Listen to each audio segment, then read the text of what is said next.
காங்கிரசுடன் கூட்டணி அமைக்க தாவேக உறுதியாக இருப்பதாக கிரீஷ் சோடங்கர் கூறியது அவரது சொந்த கருத்து என கன்னியாகுமரி நாடாளுமன்ற உறுப்பினர் விஜய் வசந்த் தெரிவித்துள்ளார்.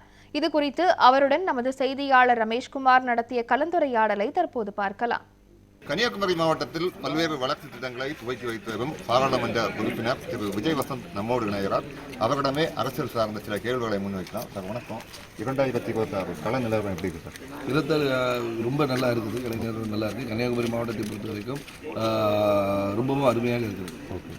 இப்போ தேர்தல் நெருங்கி வரும் வேளையில தான் இந்த மாதிரி வளர்ச்சி திட்டங்களை துவக்கி வச்சிருக்காங்க அப்படின்னு ஒரு குற்றச்சாட்டுகள் இருக்கு. கடந்த சில நாட்களுக்கு முன்னாடி முதல்வர் பல திட்டங்களை துவக்கி வச்சிருக்காங்க. அதே போல நீங்களும் இன்னைக்கு பல்வேறு திட்டங்களை துவக்கி வைக்கிறீங்க.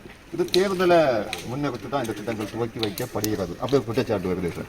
இல்லைங்களா, தேர்தலுக்கு முன்னாடி மட்டுமே திட்டங்களை துவக்கி வைக்கல. இப்போ காலகாலமாக நம்ம பண்ணிட்டு தான் வந்துட்டு இருக்கோம். அது தேர்தல் நெருங்கி வர நேரத்தில் பண்ணும்போது அது தேர்தலை நோக்கி தான் நம்ம சொல்கிறோன்ற ஒரு பொய்யான ஒரு இதை நம்ம கொண்டு போயிட்டு இருக்கிறாங்க. அதாவது திட்டங்களை எந்தெந்த டைம்ல உரிமையான டைம்ல எல்லா ஏதோ அரசாக இருக்கட்டும் சரி, நம்மளோட எம்பி ஃபண்ட்ல இருந்ததாலும் என்னைக்கு ஏஐ உங்களுக்கு தெரியும் ப்ராசஸ் முடிஞ்ச உடனே என்னைக்கு அவைலபிள் அன்னைக்கு நம்ம அந்த பணிகளை தொடங்கி கொண்டு இருக்கிறோம். அதாவது எதிர்கட்சியினர் அரசியல் இதுக்காக தேர்தல் நேரத்தில் பண்ணுகிறார்கள் அப்படி என்று சொல்கிறார்கள்.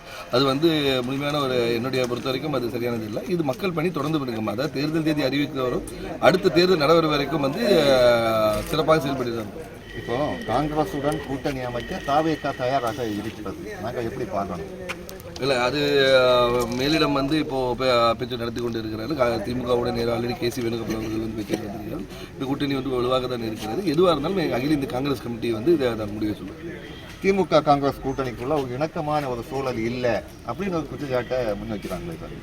இணக்கமான சூழ்நிலை இல்லைன்னு சொல்ல முடியாது. நேற்று கூட மேடையில் பார்த்தீங்கன்னா நான் எல்லாரும் ஒன்றாக தான் இருந்தோம். சிஎமாக இருக்கட்டும், பாராளுமன்ற உறுப்பினர், சட்டமன்ற உறுப்பினர் எல்லாருமே, அமைச்சர்கள் எல்லாமே ஒன்றா தான் இருந்தோம். இப்போதைக்கு திட்டங்களை நல்ல திட்டங்களை மக்களிடம் சேர்ப்பது மட்டும்தான் இப்போ ஒரு குறியாக இருக்குது. தொடர்ந்து சிஎம் இங்கே மட்டும் இல்லை மற்ற ஊர்லேயும் தொடர்ந்து திட்டங்களை மக்களுக்கு கொடுத்து கொண்டு இருக்கிறார். காங்கிரஸ் தலைமை மீது தொண்டர்கள் அதிருப்தியாக இருக்கிறாங்க அப்படின்னு சொல்லி நம்ம பார்க்க முடியும். இல்லை, கண்டிப்பாக இல்லை.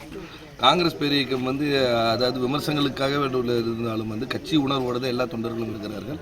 காங்கிரஸ்ல எந்த ஒரு இதுவும் கிடையாது. தொண்டர்களுக்கு அந்த உணர்வு இருக்கு, தலைமைக்கு இல்லை அப்படி ஒரு குற்றச்சாட்டு முன்வைக்கிறோம். இல்லை இல்லை, அதெல்லாம் எங்களை பொறுத்த வரைக்கும் காங்கிரஸ் எப்பவுமே நாங்கள் ஒற்றுமையாக இணைந்து தான் இருக்கிறோம். நியூஸ் 7 தமிழுக்காக கன்னியாகுமரி மாவட்டத்திலிருந்து ரமேஷ்குமார்.